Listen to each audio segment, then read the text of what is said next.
Eu imaginei, porque geralmente quando nós vamos ter um culto, a IBD tem um intervalo, né? Eu não me atentei para esse fato, que era... Obrigado. Irmãos, o irmão pode... Não sei se tem alguma pessoa que veio e não veio na IBD. Alguém que não veio na IBD pode levantar a mão? Que não estava aqui? Umas pessoas. Coloca a apresentação 1, por favor. Eu vou mostrar rapidamente. Vou usar uns 5 minutinhos. Se os irmãos puderem... Opa! Eu vou mostrar resumidamente quando nós temos menos tempo. Então, repete algumas fotos. Opa! Aqui, ali para você se localizar. Então, ali um pouco de geografia. Mas aí... Então, a cidade que nós moramos é a maior cidade do país, aí tem 200 mil habitantes, a cidade de Dili. Aí as roupas típicas, fogão, ali ele está preparando o cachorro mais gordo, vira peru de Natal, sem dó, sem piedade. Ninguém me perguntou se eu já comi, né? Não pergunta não, porque já, tá? Aí é um casamento, esse rapaz teve que pagar o dote dela, como de costume. Esse casamento é interessante que eles são de duas nações que lutaram 25 anos, né? Ele é do lado indonésio, ele é indonésio e ela é timorense, mas os dois conhecem a Cristo, então isso vence qualquer guerra, amém? Aí as famílias da igreja, a primeira igreja, irmãos, que começaram, na verdade a segunda igreja que começaram a se reunir, era uma casinha parecida com aquela ali, que tem umas crianças do lado, lá em cima. O transporte público que eu mostrei, aqui a casa, né, representa a religião, ali é um sacerdote, está chamando para reunião animista, e a comida que tem pouca comida tem que ser dividida então com os mortos, aqui refazendo, aqui é a visita que eu fiz ao povo da montanha, aí os irmãos podem ver minha cara de morto. Toda vez que eu lembro dessa foto, dá dor nas pernas, né? Esse homem ali é um dos poucos sobreviventes que eu tive a oportunidade de conversar. Ele ainda pegou a colonização portuguesa, então ele sabia um pouco de português. Esse homem de camiseta vermelha, ele está oferecendo o melhor que ele tem aí, que é arroz, e a mistura é folha de mandioca pisada. Eles pisam a folha de mandioca, seria a mistura dele. Então, e a primeira igreja, quando o pastor Luinaldo chegou, era numa cabana dessa. Aí depois, alguém fez uma casa nova, semelhante, aí doou essa cabana. Aí quando nós chegamos lá, o pastor já tinha iniciado a construção do templo, e aí nós participamos da construção de algumas salas de aula. Então você vê, irmãos, o seu investimento da obra de Deus, os frutos, né, são colhidos para a eternidade. Amém? Então ali nós estamos apresentando também um especial com eles. Projeto com criança, lá é o maior índice de câncer de boca do mundo. O Sudeste Asiático tem a cultura do tabaco, né, do fumo. As crianças começam a fumar com 6, 7 anos de idade. Você lembra na Indonésia que passou uma matéria de uma criança de 4 anos, né, que é uma ilha próxima daí, né, a criança de 4 anos. Então ali aula de português, nós usamos essas aulas para ter contato com as pessoas, higiene bucal, ali o lanchinho, o almoço com as crianças. Aí é o cartão de oração, a nossa equipe é um pouco grande, então cabe só um pouco na foto, né? Nós consideramos que os irmãos que oram e amam a obra missionária estão segurando as cordas, né? Faz parte da equipe missionária e a Radassa. Alguém perguntou, e a foto da bebê que vocês perderam? Eu não expliquei, irmãos. A Mari perdeu uma semana antes dela nascer. Descobrimos que a bebê não tinha mais vida e alguns amigos médicos falaram para mim que provavelmente teve uma medicação equivocada durante o pré-natal. E provavelmente essa medicação, infelizmente, né, levou a nossa filha, mas Deus está no controle de todas as coisas, amém? Está aí a Radassa firme e forte. E isso aí é uma música de Timorense. Outra oportunidade a gente pode cantar. Furakteb, Jesus Nhanara, e Raunia, Fua. Rauhakarica, Tuinia. A língua deles é a fonética parecida com a nossa, só o H que muda, né, que o H tem som de R, e como que tem outra... E não tem o C, por causa do K, né? Hakara, Furaktebes. Imagina você falando para sua esposa, olha bem, o seu cabelo hoje está Furaktebes, né? Que elogio. Na língua deles é maravilhoso. A tradução é aqui, ó. Maravilhoso Jesus é seu nome. Tá bom, irmãos? Então, aqui, era só essas fotos. Irmãos, abra a palavra de Deus, vamos meditar. Nada disso faria sentido se nós não tivéssemos uma ordem, né, do eterno Deus, do nosso Criador, e um objetivo de salvar almas também. Como eu disse no início, né, que um pregador dizia que obra social sem a pregação do Evangelho é colocar ar-condicionado no trem que está indo para o inferno. Como eu disse, parece uma frase muito pesada, mas é a realidade. A maioria das seitas, é o caso na Ásia, eles entram lá, investimento pesado na obra social. E com isso, eles levam o ensino, né, de várias seitas, né, que tiram Cristo Jesus do centro da mensagem do Evangelho e assim atrai multidões. Quando estava saindo de lá, estava entrando 4 seitas brasileiras, que são fortes aqui, estavam entrando lá com um investimento alto. Graças a Deus pelas igrejas que ainda têm a coragem de enviar missionário para países mais distantes, mas geralmente o que nós ouvimos é alguns irmãos, né, famílias com medo do filho ir para a obra missionária, e igrejas que dizem assim, não, mas é muito longe, talvez não compense. Porque realmente, quando você manda um missionário lá para o outro lado, né, um lugar mais distante, você não vai ver a igreja enchendo, mas certamente o céu está se enchendo de almas, amém? E é isso que importa. Abra sua Bíblia em Marcos 2, irmãos. Vamos falar rapidamente aqui sobre esse assunto de missões. Marcos 2, nós vamos meditar sobre o tema pessoas que fazem a diferença. Marcos 2. Marcos 2.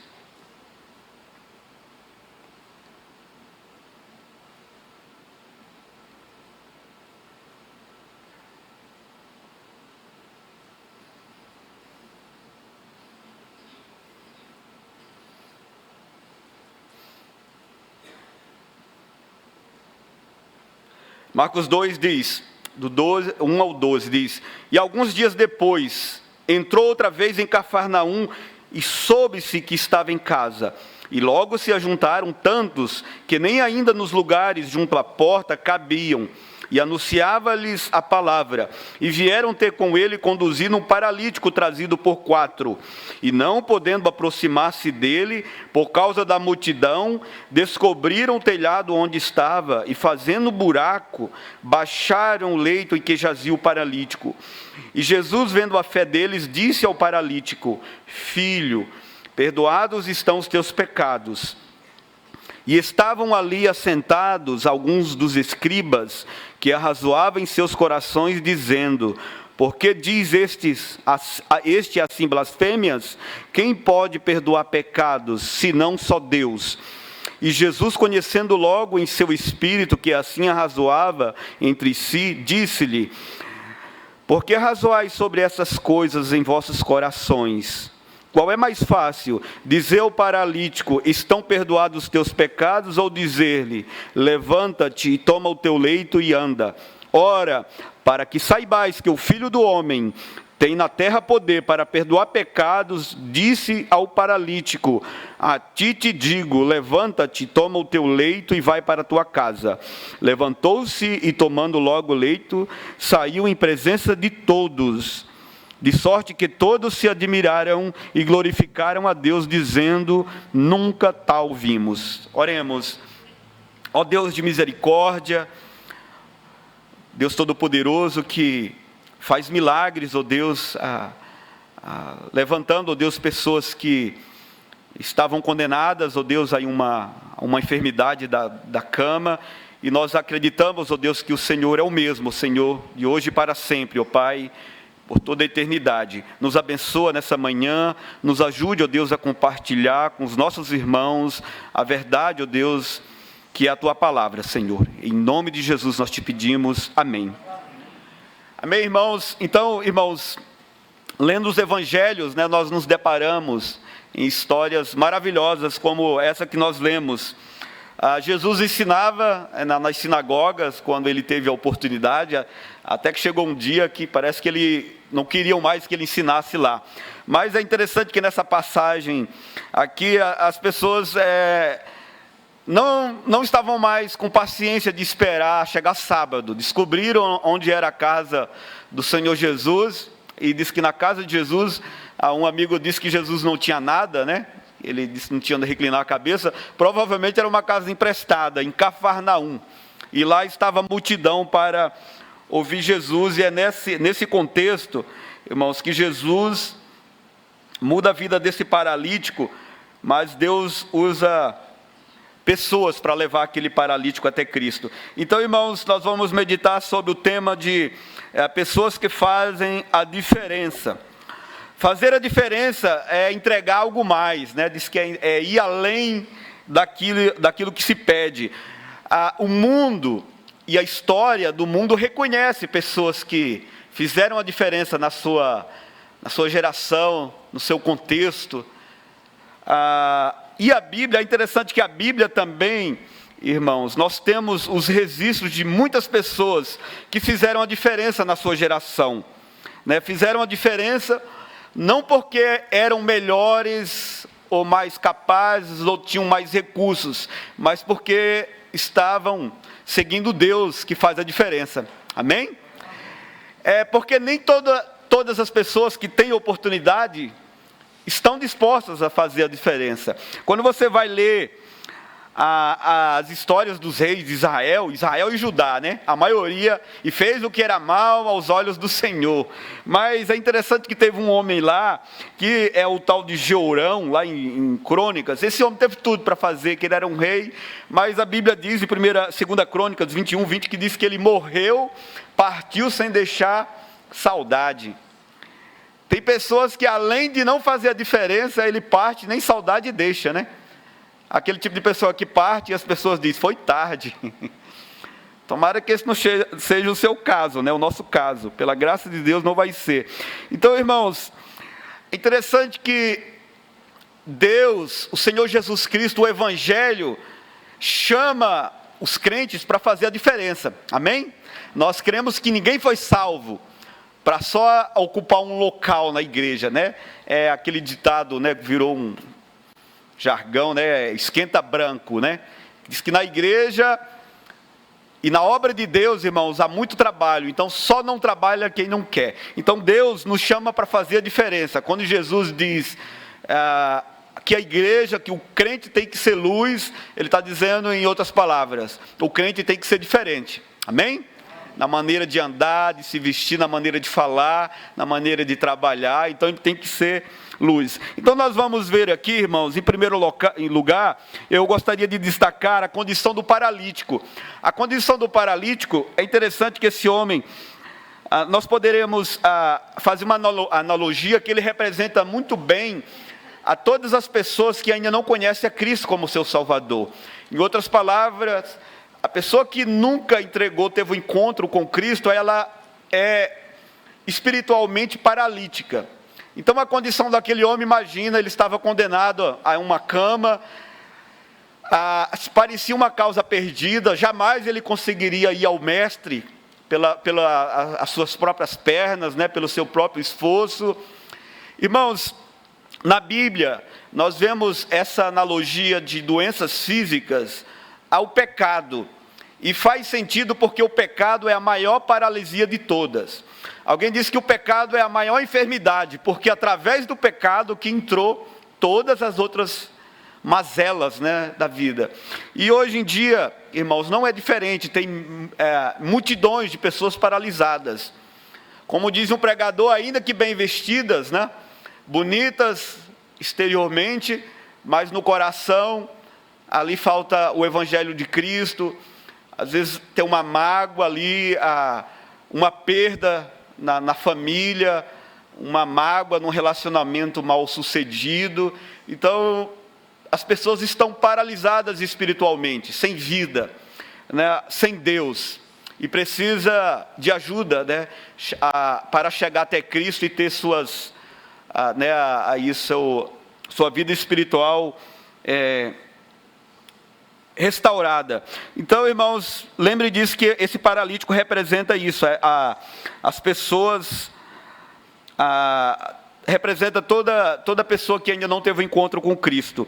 Em segundo lugar, irmãos, nós vemos a atitude, e é isso que eu gostaria de destacar, a atitude desses 4 amigos, que representa muito bem o papel missionário da igreja. Então nós vamos ver a atitude de pessoas que querem fazer a diferença, né? Dos crentes, dos homens e mulheres que amam a Deus e querem fazer a diferença. A primeira atitude, irmãos, que nós vamos ver nesses crentes, nesses amigos aqui, é o olhar para os que estão de fora. É interessante que a Bíblia diz que tinha uma multidão ali para ouvir Jesus, de tal forma que não cabia mais gente lá dentro de casa. Mas apenas 4 amigos. Lembram que tem um amigo que não conseguiria vir sozinho. Eu duvido se não tinha mais paralítico naquela cidade. E por que trouxeram só um? Porque as únicas pessoas que lembraram daquela multidão, que tinha um amigo paralítico, foi só aqueles 4. Então, irmãos, a igreja passa, irmãos, a fazer a diferença quando nós temos um olhar para aqueles que estão de fora. Amém? Quando nós mandamos missionários, investimos na obra de Deus, nós estamos com um olhar de compaixão para aqueles que estão de fora. A segunda atitude que devemos ter para fazer a diferença, irmãos, é a parceria.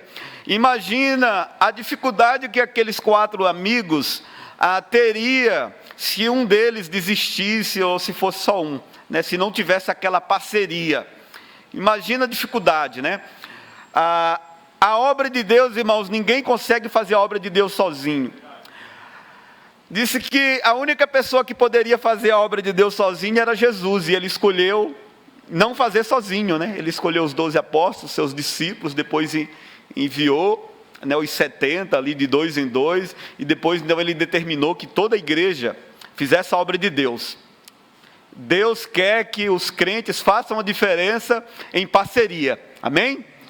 Você já é um parceiro de missões? Amém? Que Deus abençoe e que você continue. E a terceira atitude, irmãos, é a persistência. Não desistir na primeira dificuldade. Eu fico imaginando aqueles 4 amigos, a história diz que eles pegaram uma maca, trouxeram, aí tinha uma multidão lá, né? Imaginam pessoas pessimistas poderiam olhar para o paralítico e, olha, fulano, a gente tentou, né? Mas não vai dar, vamos te levar de volta. Eu imagino que eles tentaram entrar pela janela, eu não sei, e a multidão ali não deixava passar, né? A primeira vez que eu vim em São Paulo, eu me assustei, quando eu desci no metrô, nunca tinha visto tanta gente na minha vida, né? Desci no metrô para entrar no outro, veio parecia aquela onda, né? De pessoas vindo para o meu lado, e a dificuldade de você entrar no metrô ao contrário, né? De pessoas que estão descendo. Foi mais ou menos parecido. E olha a dificuldade de carregar uma maca, né? Um homem numa maca. Eu imagino que esse homem, né, um adulto aí, pode pesar acima de 60 quilos. E eles poderiam ter desistido. Mas não, eles resolveram, não, vamos dar um jeito. Algum arrumou uma escada, e a casa dos judeus geralmente era uma laje de barro, né, de madeira. Não era só palha que jogava para trás e fazia um buraco, não. Ali teve que ter mão de obra, né? Martelo, imagino, marreta, quebraram. De repente, imagina a cena, Jesus está no sermão, ali no meio do sermão, de repente desce uma maca, né, com um homem em cima. Alguém disse que foi o primeiro elevador, pastor, que foi criado. Primeiro elevador da Igreja Batista. E Jesus olha para cima, o elevador movido a parceria, né, a 4 amigos. Irmãos, a persistência desses amigos nos mostra algo interessante. Tem pessoas que começam a orar pela vida de um amigo não crente, aí leva um não, desiste, né? Ora pela vida de um filho, aí desiste, chama um amigo do trabalho para vir na igreja e larga a mão. E Jesus nos ensina, tanto na oração como na obra missionária, irmãos, de termos persistência. Amém? Que Deus fará a obra. Em quarto lugar, irmãos, para fazer a diferença, humildade. Não sei se você percebe, essa história está em Marcos, em Lucas, e se eu não me engano em João. E nenhum dos 3 evangelhos cita o nome dessas pessoas. Diz apenas que 4 amigos levam aquele homem até Cristo. Olha só que humildade. Nós aprendemos, irmãos, que a obra de Deus, a única pessoa a ser reconhecida tem que ser Cristo. Amém? Não é citado nomes, o nome dele, os nomes, é citado o feito. Infelizmente ainda, dentro do meio cristão, tem pessoas mudando de igreja por causa que ele não foi reconhecido, né? Faz alguma coisa, a liderança dessa igreja não me reconhece, não reconhece o meu trabalho, aí muda de igreja e fica assim. Infelizmente, irmãos, já tive conhecimento de missionário falando tanto que ele fez para a obra de Deus, né, num discurso, tentando mostrar, né, a autopromoção, como que ele fez, e na verdade, irmãos, nós não fazemos nada, é Deus que faz tudo, amém? Deus que nos capacita. Eu pedi um conselho para um missionário muito antigo que estava no campo, e eu falei para ele: ô pastor, eu preciso de um conselho, como que eu faço para ter sucesso na obra missionária? Ele olhou para mim e falou: tente não atrapalhar o mínimo possível, que você já está fazendo. Aí eu entendi, tente não atrapalhar o mínimo possível.